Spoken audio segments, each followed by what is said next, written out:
नमस्कार दर्शकों, मैं हूं नाविका कुमार और आप जुड़ रहे हैं मेरे साथ सवाल पब्लिक का शो पर। शो की शुरुआत मैं एक मशहूर उर्दू शेर की तर्ज पर इन लाइनों से करना चाहती हूं। 2024 के चुनाव पर रोता है क्या, आगे आगे देखिए होता है क्या। क्या कल से आज तक जो कुछ महाराष्ट्र की सियासत में हुआ वो अब विपक्ष के दूसरे क्षेत्रीय दलों के साथ भी हो सकता है? यूपी में होगा, बिहार में होगा, राजस्थान में होगा, बंगाल में होगा तो कैसे होगा और होगा तो क्या होगा?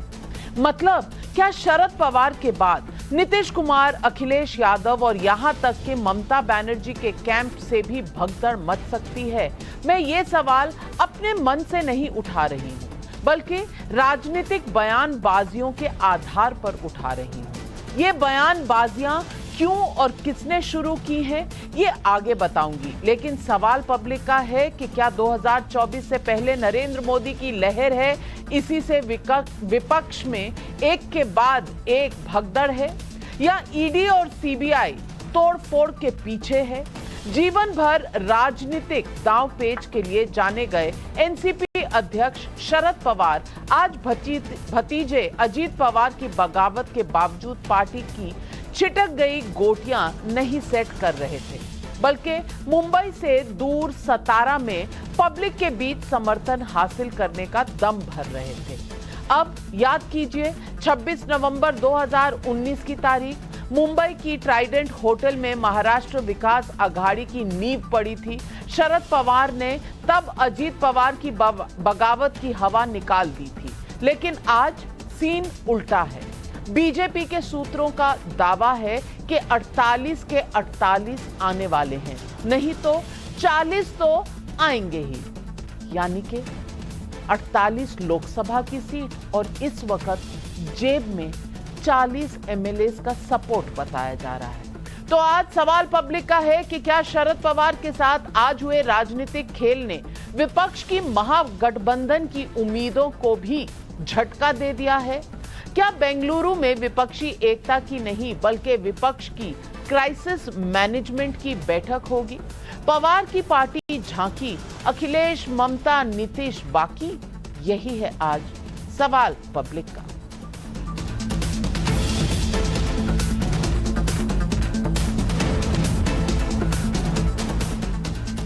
ये कांग्रेस के एक ट्विटर पोस्ट का पोस्टर है। इस पर कांग्रेस ने लिखा है, बीजेपी की वॉशिंग मशीन। ऐसा ही तंज आम आदमी पार्टी ने भी किया है। पार्टी ने मोदी वॉशिंग पाउडर का पोस्टर बना दिया है और उसे ट्विटर पर पोस्ट करके लिखा, हर घोटालेबाज को मंत्री बनाने की गारंटी। सवाल है कि क्या इस तरह के कैंपेन के पीछे विपक्ष की घबराहट है? क्योंकि यही विपक्ष 2019 में महाराष्ट्र के घटनाक्रम पर फूला नहीं समा रहा था और आज आप प्रतिक्रिया देख ही रहे हैं। इस बीच बीजेपी नेताओं और उसके सहयोगी दलों के नेताओं ने नीतीश, अखिलेश और ममता के दलों में जल्द टूट का दावा किया। अब ये सच्चाई है या माइंड गेम, लेकिन ये तो है कि राजनीति का खेल शुरू हो चुका है। सुनिए ये बयान। कि बिहार में भी हमारे बहुत से एमएलए, बहुत से एमपी घुट घुट करके रह रहे हैं नीतीश कुमार की तानाशाही से, तो सबको ही अपमानित करते रहते हैं। तो वैसी परिस्थिति में इनके साथ कौन रहेगा? तो निकट भविष्य में आप देखिएगा कि जरूर बहुत बड़ा टूटिन में होने वाला है। कोई भी जनता दल का विधायक सांसद है तो राहुल गांधी को स्वीकार करने के लिए तैयार है, अब नहीं तेजस्वी यादव को। ये तो पार्टी टूट की स्थिति है। किस दिन क्या हो जाए आप देखिएगा कि संभव यह भी हो सकता है कि जेडीयू से पहले कांग्रेस में ही न खेला हो जाए बिहार। यूपी में भी बड़ा उठापटक होने जा रहा है। समाजवादी पार्टी के कई विधायक और सांसद दल छोड़ करके कुछ लोग सरकार के विस्तार में शामिल होना चाहते हैं। Similarly, in West Bengal, Mamata Banerjee is trying to establishing her nephew in politics, in political life. All the veteran TMC leaders, those build the TMC with their own hand, are annoyed with the TMC party. विपक्ष में टूट के इन दावों के बीच मोदी के खिलाफ महागठबंधन बनाने की दूसरी बैठक 17 या 18 जुलाई को बेंगलुरु में हो सकती है। बैठक को आयोजित करा रही कांग्रेस पार्टी उन सभी दलों को बैठक का न्योता भेजेगी जिन्होंने 23 जून की पटना बैठक में हिस्सा लिया था। महागठबंधन की इस बैठक में तेलंगाना के सीएम के चंद्रशेखर राव की बीआरएस को एंट्री नहीं मिली, लेकिन आज ही अखिलेश यादव हैदराबाद में केसीआर से जरूर मिले। दिलचस्प ये है कि कल तेलंगाना की रैली में राहुल गांधी ने बीआरएस को बीजेपी की बी टीम कहा और आज अखिलेश यादव वहां मौजूद हैं, उन्हीं लीडर्स के साथ मिल रहे हैं, शॉल पहना रहे हैं। ये कैसी एकता है पता नहीं। आज जब अखिलेश से इसे लेकर सवाल पूछा गया तो वो कैसे बचते दिखे, आप भी सुनिए ये बयान। और जो बीजेपी को हटाना चाहते हैं उन्हें कम से कम उन दलों को साथ आना चाहिए जो बीजेपी से लड़ रहे हैं।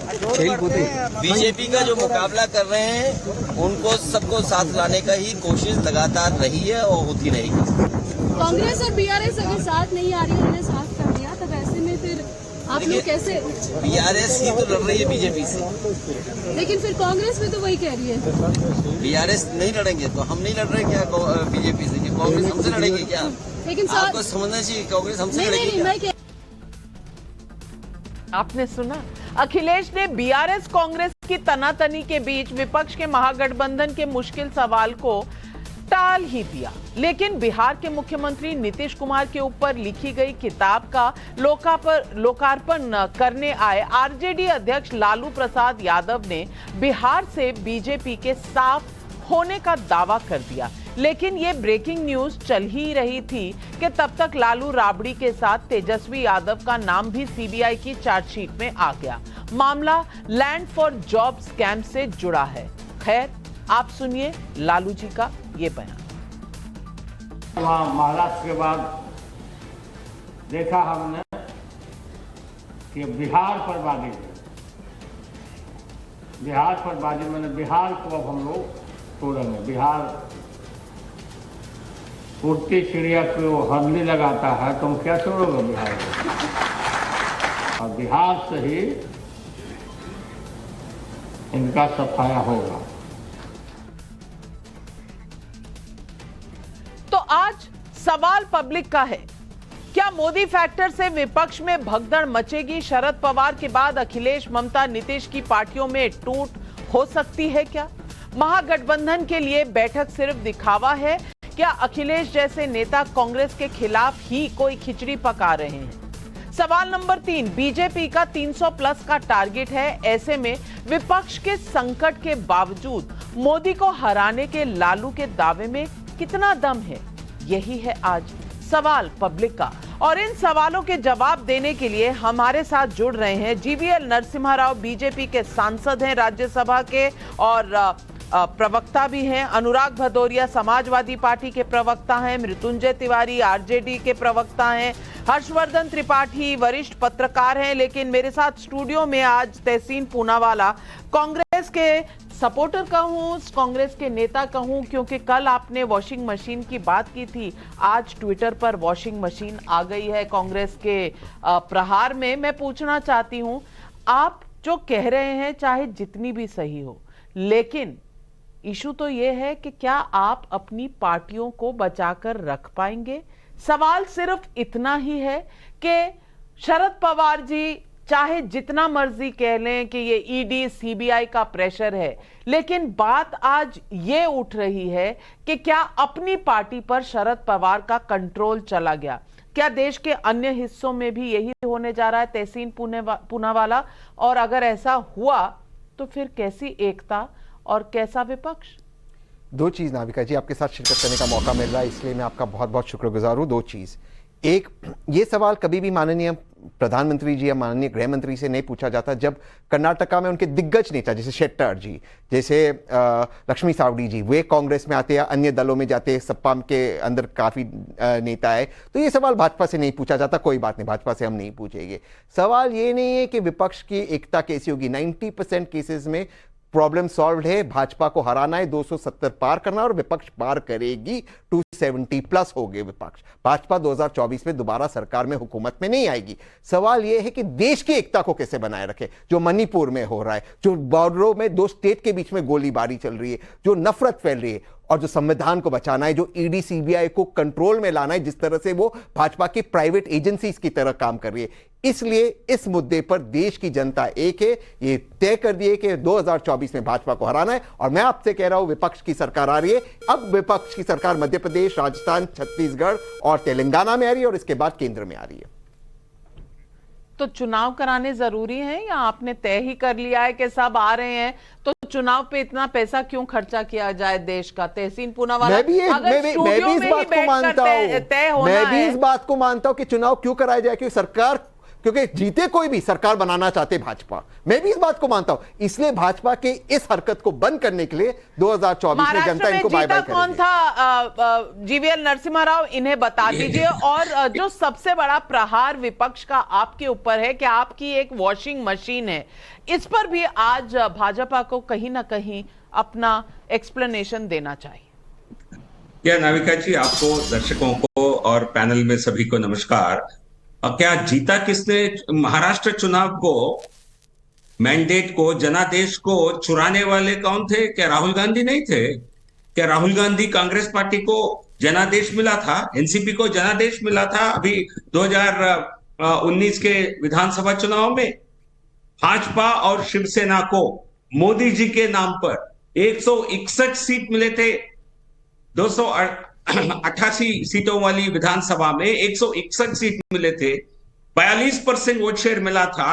कांग्रेस कहीं चौथे नंबर पर पार्टी थी, लेकिन कांग्रेस को लगता है कि राहुल गांधी और सोनिया गांधी को पूरे देश ने चुना और जनादेश उनके पक्ष में था। क्या कांग्रेस पार्टी हकीकत में जीना चाहती है या लोगों को भ्रमित करने की कोशिश है ये? अच्छा, ये वॉशिंग मशीन है तो क्या आपके पास ये गंदगी थी, आप मान रहे हैं? क्या राहुल गांधी, क्या शरद पवार ने आज कुछ कहा है? क्या मेरे पार्टी सारे गंदगी में थी, हम सब भ्रष्ट हैं, तो शरद पवार आकर के बयान दे?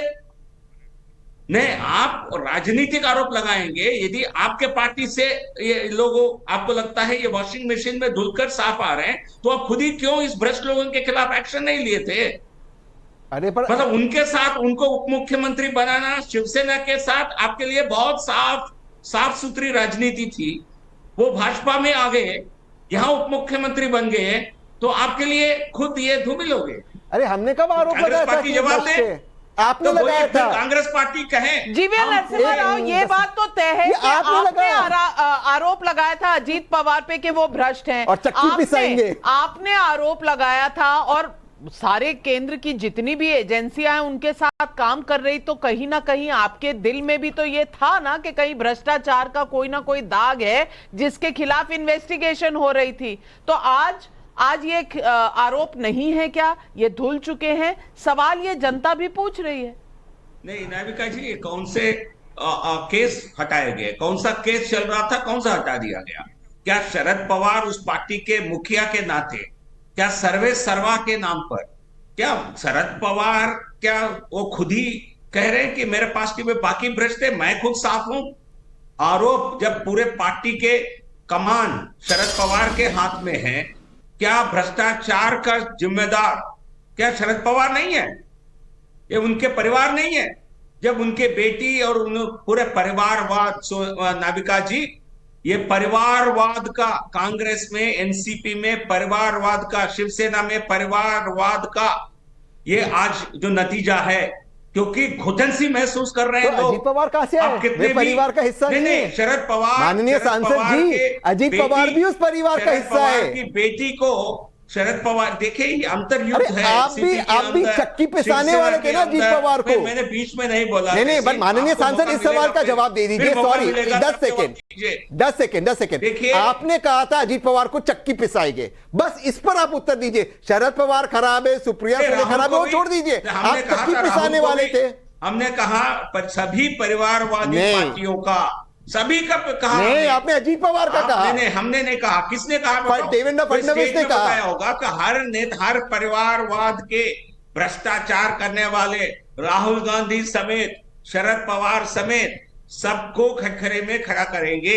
सही बात है, लेकिन तहसील पूनावाला आप करेंगे। इतना उछल रहे हैं, कल तक आपके लिए आरएसएस और आपके लिए बीजेपी कम्युनल है। जब जगदीश शेट्टार जब आ रही हूँ 2 मिनट पहले बता दीजिए कि हम लोग हैं डिबेट में। अच्छा कोई बात नहीं, अनुराग भाई हम लोग डिबेट में हैं, विपक्षी एकता, चलिए विपक्षी एकता का सवाल पहले उनसे लेती हूँ। हाँ भाई हैं, मैं ही करा देती हूँ एकता, वैसे तो कुछ खास है नहीं, तो पूछ लो। लेकिन अनुराग भदौरिया जी, चलिए आपसे पूछती हूँ। आज अखिलेश जी पहुंचे हैं वहां तेलंगाना में और वहां पर बीआरएस से मिल रहे हैं। कल बीआरएस और राहुल गांधी की गाली गलौज चल रही थी, आज बीआरएस के साथ वहां पर अखिलेश जी हैं। बीआरएस एकता विपक्षी एकता के मंडल में नहीं है, तो ये दोस्त भी हैं, दुश्मन भी नहीं, फिर दोस्ती के साथ दोस्तों के दुश्मन के साथ दोस्ती, ये चल क्या रहा है? जरा समझा दीजिए देश को कि राहुल गांधी आपका दोस्त है या केसीआर राव आपके दोस्त हैं? देश सिद्धांतों पे चलेगा और 2024 में जो सिद्धांतों को मानने वाले लोग हैं, जो देश को बचाना चाहते हैं, जो देश को लोकतंत्र को बचाना चाहते हैं, संविधान को बचाना चाहते हैं, टमाटर की महंगाई की मार से बचना चाहते हैं, बेरोजगारी से बचना चाहते हैं, महंगाई से बचना चाहते हैं, महिला अत्याचार से बचना चाहते हैं, किसानों को खुशहाल बनाना चाहते हैं, युवाओं को पैरों पे खड़ा करना चाहते हैं, ये सब मिलके एक साथ देश को बचाएंगे। क्योंकि आप देखिए, आपका जो सवाल है, हमने कहा कि हमारी अलग अलग भिन्न भिन्न पार्टियां हैं, हमारे वैचारिक मतभेद हैं, लेकिन जब राष्ट्र की बात होती है तो हमारे मनभेद नहीं है। आज देखिए, समाजवादी पार्टी के राष्ट्रीय अध्यक्ष जी गए हैदराबाद, हम मिलेंगे। जो हमसे किसी बात से अगर किसी उनके नहीं वैचारिक हमारे मतभेद हो सकते हैं, अगर हम उनसे मिलेंगे, बात करेंगे, यही तो लोकतंत्र है। लोकतंत्र में कोई तानाशाही थोड़ी है। हम मिलेंगे, बात करेंगे, हमारी कुछ बात होगी, कुछ उनकी बात होगी, कुछ वो अपनी बात कहेंगे, हम कुछ अपनी बात कहेंगे, यही तो होगा ना। हमारे यहाँ कई नेता हैं और कई नेता मिलकर चुनाव लड़ेंगे। भाई ऐसा तो है नहीं कि दूसरा बीजेपी तो दूसरा नाम दे ही नहीं पाएगी, नरसिम्हा राव तो दूसरा बैठे यहाँ नरसिम्हा राव दे ही नहीं पाएंगे दूसरा नाम। अनुराग भदौरिया जी, आप बहुत विद्वान महापुरुष हैं। मेरा आपसे एक छोटा सा सवाल है जिसका जवाब आपने नहीं दिया। मैंने सिर्फ ये पूछा कि कल राहुल गांधी ने कहा केसीआर राव जो हैं वो बीजेपी की बी टीम है। आप बीजेपी की बी टीम से मिल रहे हैं क्योंकि आप और कांग्रेस इकट्ठे चाय पी रहे थे। अब आप बीजेपी की बी टीम से क्यों मिल रहे हैं? ये विश्वासघात है कि ये सिद्धांत है? अरे हम लोग विपक्ष के लोग एक साथ चाय भी पिएंगे, खाना भी खाएंगे, चिंता मत कीजिए। और 2024 में जनता वोट देके भाजपा को हटाएगी भी। और हमारे जो साथी बीजेपी के प्रवक्ता वंशवाद की बात कर रहे थे, अजीत पवार जी कहां से आते हैं? और उत्तर प्रदेश में आपने राजभर जी को जो ले रहे हैं वो किस में आते हैं? भाई यहाँ निषाद पार्टी है, किस में आती है? अपना दल के साथ आप वो परिवारवाद के, तब आप सत्ता में नहीं, आपको दिखाई पड़ता, चौटाला परिवारवाद में दिखाई नहीं पड़ता, हर्षवर्धन त्रिपाठी जी, इसमें सिद्धांत क्या है और इसमें लोकतंत्र कहां है और इसमें विपक्षी एकता कहां है? आप समझा दीजिए। मेरी समझ में नहीं आ रहा तो दर्शकों की समझ में कैसे आएगा? देखिए नाविका जी, आपकी समझ में इसलिए नहीं नाविका जी आ रहा है, जब मैं बोलने लगता हूं तो आप बोलने लगते हैं, इसलिए आप समझ नहीं पा रहे। अगर मैं बोलूं, आप सुनो तो आप समझ पाओगे, लेकिन जनता समझ रही है कि नाविका जी विपक्ष को नहीं बोलने दे रही है। अगर विपक्ष अच्छी बात करता है तो अनुराग भदौरिया जी, मैं आपको पूरा सुनने के बाद ही दोबारा सवाल पूछा, क्योंकि आप कभी सवाल का जवाब सीधी तरीके से तो देते नहीं है। एग्जाम में कैसे पास होते थे पता नहीं, सवाल कुछ जवाब कुछ, एग्जाम में कैसे पास होते थे पता नहीं, लेकिन अब फेडर डाउन हर्षवर्धन त्रिपाठी जी, आप जवाब दीजिए। देखिए नाविका जी, सबसे पहले तो ये कि सिद्धांत की बात जब कोई राजनीतिक दल करता है ना, तो सचमुच हम जैसे आम नागरिक को बड़ी हंसी आती है। और सिद्धांत, संविधान बचाना है, लोकतंत्र बचाना है, इस तरह की बातचीत तब जब कोई करता है तो जनता समझ जाती है कि दरअसल ये जनता के साथ जुड़ने की स्थिति में अब रहे नहीं। इनके पास कोई कार्यक्रम नहीं है, कोई नीति नहीं है, कोई नेता नहीं है, और उससे खतरनाक नीयत नहीं है। आप देखिए, नीयत का ही तो सारा खेल है। विपक्षी एकता का संकट क्या है? के चंद्रशेखर राव इस विपक्षी एकता के अभियान में शुरुआती सूत्रधार रहे। वो खुद पटना गए थे, नीतीश कुमार से मिले, लेकिन नीतीश कुमार की महत्वाकांक्षा अपने पीछे सबकी लाइन खड़ा करने की थी। के चंद्रशेखर राव उस पर तैयार नहीं हुए। अरविंद केजरीवाल की महत्वाकांक्षा अपने पीछे सबको खड़ा करने की। कांग्रेस को लग रहा है कि चलो ठीक है, बिना चाहे जाने अनजाने में हमारे पीछे सब खड़े हो रहे हो। यानी ये सिद्धांतों की लड़ाई नहीं है, ये असली लड़ाई है कि कौन इस कतार में सबसे आगे खड़ा होगा। लेकिन सवाल यही है कि क्या जिस तरह से ये पार्टियां अपने ही दल को संभाल नहीं पा रही हैं, जिस तरह से ये पार्टियां एक दूसरे के पीछे जो कर रही हैं, क्या ये विपक्षी एकता बन पाएगी? और आज अखिलेश यादव जिस तरह से के चंद्रशेखर राव से मिलकर आए हैं, जिन चंद्रशेखर राव के लिए राहुल गांधी ने साफ कहा तो किसी भी कीमत पर उस गठजोड़ में नहीं जाएंगे, तो क्या आप मान लें कि अखिलेश यादव मृत्युंजय भैया बिहार के जिन्होंने पटना में चाय पार्टी रखी थी उनसे पूछना चाहती हूँ। मृत्युंजय जी, केसीआर आपकी पार्टी में शामिल नहीं थे, आपने उन्हें चाय पर बुलाया या नहीं बुलाया पता नहीं, पर वो आए नहीं थे। अब राहुल गांधी उनसे मिलते हैं, कहते हैं वो तो बीजेपी की बी टीम है। अब बीजेपी की बी टीम में आपके सहयोगी अखिलेश जी जाकर गले मिल रहे हैं, ये कौन सी विपक्षी एकता है? और अब जो चार्जशीट दायर हो गई है, इस पर क्या कहेंगे? देखिए, पहली बात तो जो चार्जशीट दायर की गई है, श्री तेजस्वी यादव जी ने इसकी आशंका पहले ही जताई थी कि विपक्षी एकजुटता की पहल जिस तरह से बिहार से शुरू हुई और विपक्षी दलों के नेताओं की बैठक बिहार में सफलतापूर्वक हुई, सकारात्मक बातें हुई, इससे बीजेपी घबराई हुई, बौखलाई हुई है और वो हम पर चार्जशीट करेगी। आज वही हुआ। तो बीजेपी का मतलब है बीमार जनता पार्टी, और इससे ये कर रहे हैं अपना इलाज करने के लिए दवाई ईडी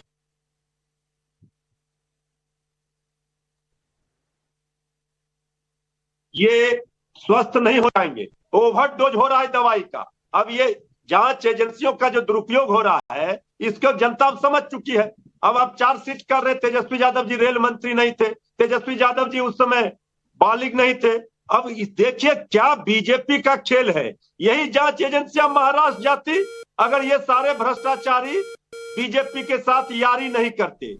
जो बीजेपी के साथ यारी करेंगे वो सदाचारी, जो नहीं करेंगे वो भ्रष्टाचारी। अब ये चार्जशीट हुआ, इससे कोई डरने वाला नहीं है। गरीबों की आवाज, जनता की आवाज। मृत्युंजय जी, आप मुझे बताइए, 23 तारीख को आपके साथ चाय पीने वालों में से एक शख्स थे प्रफुल्ल पटेल जी।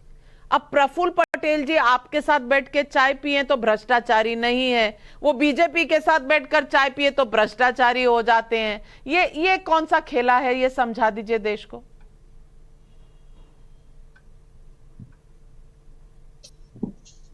हेलो, अब आवाज आ रही है? आवाज नहीं? हेलो, हाँ जी, मैं कह रही हूँ प्रफुल्ल पटेल। हाँ, प्रफुल्ल पटेल जी पर जवाब दे दीजिए। देखिए, प्रफुल्ल पटेल जी ने जो किया उसका जवाब आदरणीय शरद पवार जी ने दे दिया है और 3 महीने का समय दिया है। अभी महाराष्ट्र में बहुत खेल बाकी है। खेल बीजेपी ने शुरू किया है, अंत शरद पवार जी करेंगे और ऐसा अंत होगा कि बीजेपी फिर समझ जाएगी और ये खेल ही भूल जाएगी। जो खेला बीजेपी हर जगह कर रही थी, तो बिहार में पिछले सावन में टेलीविजन पर चेतावनी, वार्निंग, आपको सब कुछ दिया जा रहा है। जीवीएल नरसिम्हा राव, लोग ये भी पूछ रहे हैं, अजीत पवार जी पहले आपके साथ वहां पर शपथ लेते हैं, 48 घंटे के बाद वापस चले जाते हैं, महाविकास आघाड़ी में बैठ जाते हैं, अब वापस आ जाते हैं आपके पास। कोई भरोसा, कोई सिद्धांत, कोई इस तरह का जो पर रख दिया है, इस पर बीजेपी का क्या कहना है कि कोई भी आपकी तरफ आ जाए, नंबर का खेल हो, पॉलिटिक्स का खेल हो तो सही, वरना ईडी और सीबीआई तो है ही। नाविका जी, हमारी सरकार पहले से महाराष्ट्र में चल रही थी, तो इस अजित पवार के खेमे, अजित पवार के एनसीपी, भारतीय जनता पार्टी के और शिवसेना के साथ आने के कारण तो सरकार नहीं बना है ना। तो आने वाले कौन थे? एनसीपी के अंदर ऐसा अंतर्युद्ध क्यों हो रहा है? एनसीपी के अंदर ऐसा विस्फोट कहा जाए तो क्यों हो रहा है? ये बीजेपी के द्वारा हो रहा है क्या? हमारी सरकार पहले से वहां बनी हुई थी, हमारे सरकार पहले से वहां बहुत अच्छी चल रही थी। तो ये जो आरोप लगा रहे ये बिल्कुल बेबुनियाद है। और देखिए, आरजेडी हो, आज सारे पार्टियों के अंदर, सभी पार्टियों के अंदर परिवारवाद के खिलाफ, भ्रष्टाचार के खिलाफ एक मुहिम चल रहा है। उस मुहिम के लिए हमें कोई जिम्मेदार न ठहराए। और आरजेडी यानी भ्रष्टाचार, रोग जनता दल, भ्रष्टाचार का पैमाना क्या होगा? रोग ने देखिए, ROGUE रोग और हिंदी वाला रोग, भ्रष्टाचारी जमात पार्टी है बीजेपी। दर्शकों, आज मैं आपके साथ एक आम हिंदुस्तानी का दर्द साझा करना चाहती हूं। ये किस तरह की विडंबना है? जीवीएल नरसिम्हा राव अजीत पवार पर नहीं बोलेंगे, उधर अनुराग भदौरिया, अखिलेश यादव केसीआर से क्यों मिल रहे हैं, इस पर नहीं बोलेंगे। मृत्युंजय तिवारी जी इस पर नहीं बोलेंगे, इस पर नहीं बोलेंगे। अखिलेश यादव और केसीआर की मीटिंग क्यों हो रही है, जब कांग्रेस और राहुल गांधी की शादी की बारात में निकलने वाले थे सारे नेता जो विपक्षी एकता की बात कर रहे थे। सब सहूलियत की राजनीति कर रहे हैं, कोई किसी के सवाल का जवाब नहीं दे रहा, क्योंकि वो कहा जाता है ना, हमाम में किस तरह की स्थिति होती है वो सब जानते हैं। लेकिन मैं आपसे भी पूछना चाहती हूँ तहसीन पूनावाला, आज आपको वॉशिंग मशीन नजर आ रही है, आप मुझे बताइए, जगदीश शेट्टर कर्नाटक में जब आपने उनको लिया, वो आरएसएस के हैं, वो बीजेपी में सारी उम्र रहे, वो कम्युनल पार्टी आप कहते हैं, आरएसएस को आप कहते हैं इस देश में होना ही नहीं चाहिए, वो हिटलर की फौज है। और जब वो आपकी पार्टी में आ जाते तो आपके पास भी तो कोई ना कोई वॉशिंग मशीन होगी ना। आप सिर्फ उधर उंगली उठाते हैं कि वॉशिंग मशीन है, आपकी वॉशिंग मशीन क्या करती है? बहुत अच्छा सवाल पूछा और मैं 2 लाइन से उसको फिर समाप्त करूंगा, लेकिन केवल जगदीश जी पे सवाल पूछा। सबसे बड़े येदुरप्पा जी के बाद सबसे बड़े लिंगायत नेता है वो कर्नाटका के, येदुरप्पा जी के बाद उनका अपमान किया गया। अच्छा, लिंगायत समाज का अपमान किया है भाजपा ने। तो कम्युनल नहीं थे, वो लिंगायत नेता था, उनका अपमान किया। और ये भाजपा की मानसिकता है, ये भाजपा की मानसिकता है, क्योंकि उन्होंने उस समाज का अपमान किया है। बीजेपी कम्युनल है, आरएसएस कम्युनल है कि नहीं है? और मैं 2 लाइनों में इसको समाप्त करता हूं, दिनकर जी की पोएम को थोड़ी सी मॉडिफाई कर दिया हूं। हित वचन नहीं तूने माना, लोकतंत्र का मूल ना पहचाना, तो लो अब मैं भी चलता हूं, अंतिम संकल्प सुनाता हूं, याचना नहीं अब रण होगा, जीवन जय या फिर मरण होगा राजनीतिक। हर्षवर्धन त्रिपाठी जी, अगर ये कहते हैं जगदीश शेट्टर का अपमान हुआ तो अजीत पवार का अपमान नहीं हुआ, तो अजीत पवार के ऊपर इनको क्यों तरस नहीं आ रहा, क्यों इनके आंसू नहीं बह रहे? अजीत पवार के लिए, जगदीश शेट्टर के लिए बह जाते हैं और उनको वॉशिंग मशीन में डाल दिया जाता है। तो अजीत पवार, जिनको दादा पवार सब कहते थे, ऑर्गेनाइजेशन वो चलाते थे, भाई कहती हैं सुप्रिया सुले, लेकिन उठाकर दूध में से मक्खी की तरह बाहर निकाल दिया। लेकिन वो इनको इंसल्ट नहीं लगता है? किसने बाहर निकाला? देखिए नाविका जी, शरद पवार ने। वो तो एलओपी थे, जगदीश शेट्टर को टिकट नहीं दिया इन लोगों ने, एक्स मुख्यमंत्री को। अजीत पवार एलओपी थे, उसके पहले उप मुख्यमंत्री थे, महाराष्ट्र के अध्यक्ष थे, छोड़ने को तैयार थे और संगठन में चाहते थे अपनी पोजीशन, संगठन में तो नहीं दिया। अजीत पवार सबको मैं जानता हूं, पैनल पे कोई नहीं जानता है। हर्षवर्धन त्रिपाठी जी। नविका जी देखिए, तहसीन भाई अच्छी बातें करते हैं, लेकिन सबके बाद तो इनको भी चुनाव कांग्रेस से ही लड़ना है ना, तो इनको तो वहीं उसी के लिहाज से बात करनी पड़ेगी। आपने जो एक बात कही कि सारी पार्टियां सहूलियत की राजनीति कर रही, अगर कोई भ्रष्टाचारी था तो वो जब भाजपा के विरोध में था तब भी भ्रष्टाचारी था, और आज अगर उसने भारतीय जनता पार्टी के साथ सरकार में शामिल होना तय किया है तब भी भ्रष्टाचारी है, अगर उस मापदंड पर कहेंगे। बाकी कानून अपना काम करेगा और ऐसे लोगों को सजा मिलेगी। लेकिन महाराष्ट्र की राजनीति के लिहाज से क्या अजीत पवार किसी भी स्थिति में एनसीपी के स्वाभाविक नेता नहीं थे? कोई भी ये कह सकता है, जिस तरह से पुत्री मोह में शरद पवार ने अजीत पवार को अपमानित किया, और अपमानित वो अभी से नहीं कर रहे हैं, जब मुंह अंधेरे वो शपथ लेने के लिए गए थे तो अजीत पवार कह रहे हैं कि हमारे जाल में फंस गए। मतलब अपने भतीजे को बेइज्जत कराकर वो राजनीति कर रहे हैं, उनकी इज्जत की पताका फहराती रहे और अपने भतीजे को बेइज्जत करते रहे। और आप यहां एक बात और देखिए, छगन भुजबल, सुनील तटकरे, प्रफुल्ल पटेल, ये सारे लोग कौन हैं? ये एनसीपी के वो खंबे हैं जिस पर शरद पवार की बुलंद इमारत खड़ी है। इसका सीधा सा मतलब हुआ कि इन लोगों को भी लग रहा है कि शरद पवार रास्ता भटक गए हैं, उनके लिए ये कोई कहने का साहस नहीं करेगा कि रास्ता भटक गए हैं। इसीलिए कह रहे हैं कि शरद पवार जी बहुमत का सम्मान कीजिए, जो लोकतंत्र में सबसे जरूरी होता है, पार्टियों के आंतरिक लोकतंत्र में। जीवीएल नरसिम्हा राव जवाब दे रहे हैं। जीवीएल जी। नाविका जी, ये एकनाथ शिंदे जी हो या अजित पवार हो, ये उन पार्टियों के लिए पूरे जीवन अपने पार्टी के बढ़ोतरी के लिए अपने समर्पित किया है। पार्टी के कद्दावर नेता थे और जनादेश का अपमान करने का काम उद्धव ठाकरे ने किया था। आज जनता को मैं बताना चाहता हूं, कांग्रेस जो नाटक कर रही है, एनसीपी, ये दोनों जनादेश को छुड़ाने वाले पार्टियां थे। आपने जनादेश का अपमान करके 125 सीट हमने जीती, 161 सीट हमने जीती है और जनादेश आपके खिलाफ था। उसके बावजूद आप शिवसेना के साथ मिलकर सरकार बनाए। ये आपको लगता है प्रजातंत्र का, लोकतंत्र का बड़ा सम्मान हुआ और हमें जो जनादेश जो मिला था उसका पुनर्स्थापित हुआ। अभी हम सत्ता में वापस आए तो आपके लिए ये लोकतंत्र का हत्या नजर आता है। 100 बार ये जो कांग्रेस के लिए बहुत फिट बैठती है, ये 100 बार चूहे को खाकर जो बिल्ली हज चली गई, वैसी कांग्रेस पार्टी है। हजारों बार लोकतंत्र को कत्ल करने वाली कांग्रेस पार्टी, कांग्रेस यानी कत्ल करने वाली पार्टी, ये हमको सिखा रही है लोकतंत्र क्या होता है। अनुराग भदौरिया, सवाल आपसे भी है। ओपी राजभर कहते हैं कि जब समाजवादी पार्टी के साथ गठबंधन हुआ तो गाड़ी भी दी अखिलेश यादव ने, गठबंधन टूटा तो गाड़ी भी वापस ले ली। अब मुझे बताइए कि ये इंसल्ट नहीं है, ये इंसल्ट नहीं समझ आई तब किसी को? आज आप कह रहे हैं कि बीजेपी सारे नेताओं का इंसल्ट करती है। देखिए, ओपी राजभर जी को आप अच्छी तरह जानते हैं, झूठ बोलना उनकी फितरत में है और सत्ता की चाय पीने उनकी आदत में है। वो सत्ता की चाय पीने वाले आदमी हैं। उन्हें अभी सत्ता की चाय मिल रही है तो कुछ भी बोल देंगे, अभी कुछ भी बुलवा लीजिए, वो तो कुछ बोल सकते हैं। उनको बोलने में कोई दिक्कत, उनको बोलना ही तो आता है, और क्या आता है। चाय पिए तो राजा हरिश्चंद्र आपसे दोस्ती तोड़कर निकल जाएं, किसी और के साथ चाय पी ले तो आप उनको क्या झूठा मक्कार क्या क्या बोलते हैं। सीरियस बातें नहीं करते, पर आप ही के साथ थे। लेकिन दर्शक पूछ रहे हैं सवाल, पब्लिक पूछ रही है सवाल। संजय मिश्रा का भदोही यूपी से सवाल है और जरूर सुनिएगा तहसीन जी। ईडी सीबीआई तो तब भी थी जब उद्धव ठाकरे के साथ मिलकर एनसीपी कांग्रेस ने सरकार बनाई थी।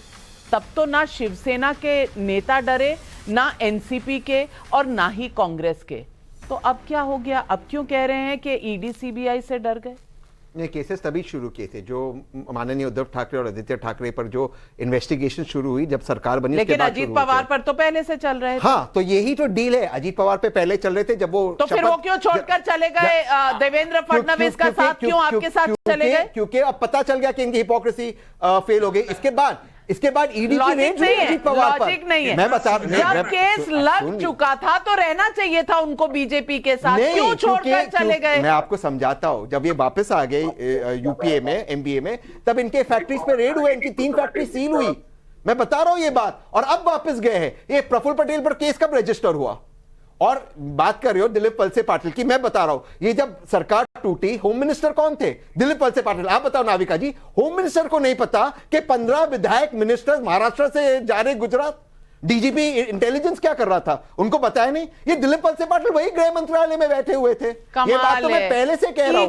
ईगल रिजॉर्ट्स चलाने वाले अगर इस बात की चर्चा करने लगे तो थोड़ा अटपटा तो लगता है। लेकिन किशोर शर्मा का चंडीगढ़ से सवाल है। सवाल तो उठता है ना कि जीवीएल जी, कि जिन नेताओं को बस कुछ ही समय पहले आप दागी कह रहे थे, वो आज आपको इतने पसंद आने लगे कि आपने उन्हें अपने साथ ले लिया। इससे तो जनता को यही लगेगा कि आपको सिर्फ और सिर्फ अपनी सत्ता बनाए रखने से मतलब है। जीवीएल नरसिम्हा राव जी जवाब दीजिए। नाविका जी, ये प्रश्न उठना स्वाभाविक है।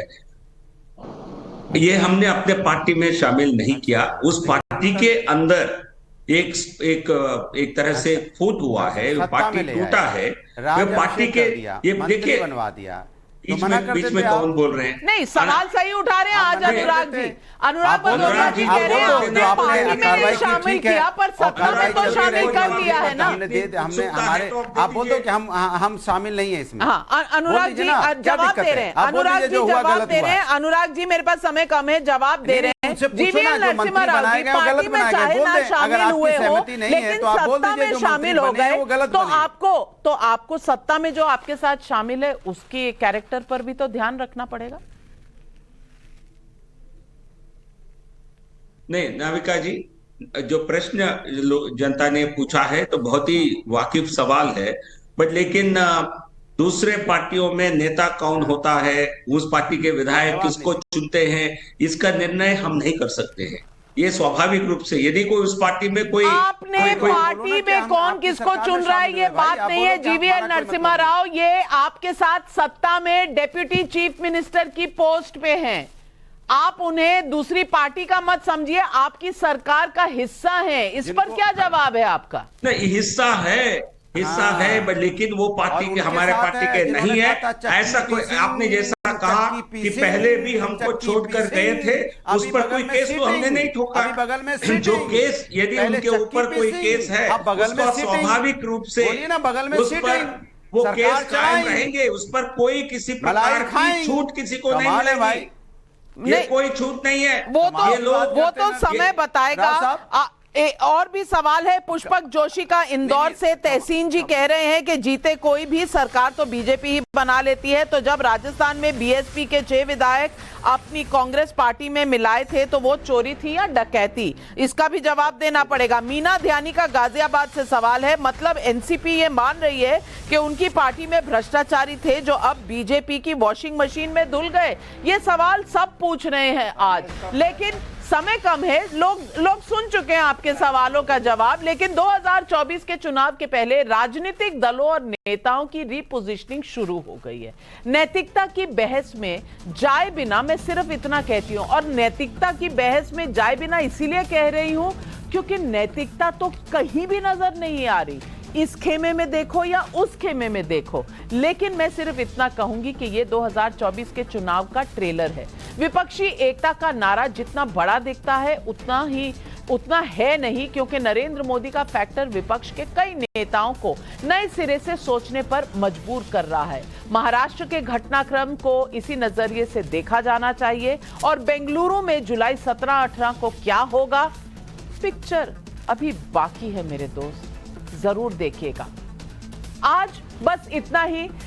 सारे अपने गेस्ट को, सारे अपने पैनलिस्ट को मैं बहुत धन्यवाद करती हूं आज शामिल होने के लिए इस डिबेट पे। और आज आपके सामने विनर्स का नाम रखूं जो देखेगा न भारत जीतेगा भारत कॉन्टेस्ट में जीते हैं। 30 जून के विजेता हैं गुजरात से भावेश कुमार मक्का, राजस्थान से रंबा बाई, सूरत से रेणु पंसारी। 1 जुलाई के विजेता हैं बिहार से अभिषेक कुमार श्रीवास्तव, दिल्ली से एमपी पांडे और दिल्ली से ही राहुल कपूर। 2 जुलाई के विजेता हैं हरियाणा से कृष्ण लाल शर्मा, गुजरात से सोनी ट्विंकल बेन और जयदीप भाई और गुरुग्राम से विक्रांत सिंह परमार। आप सब विजेताओं को बहुत बहुत मुबारक और बधाई। जाने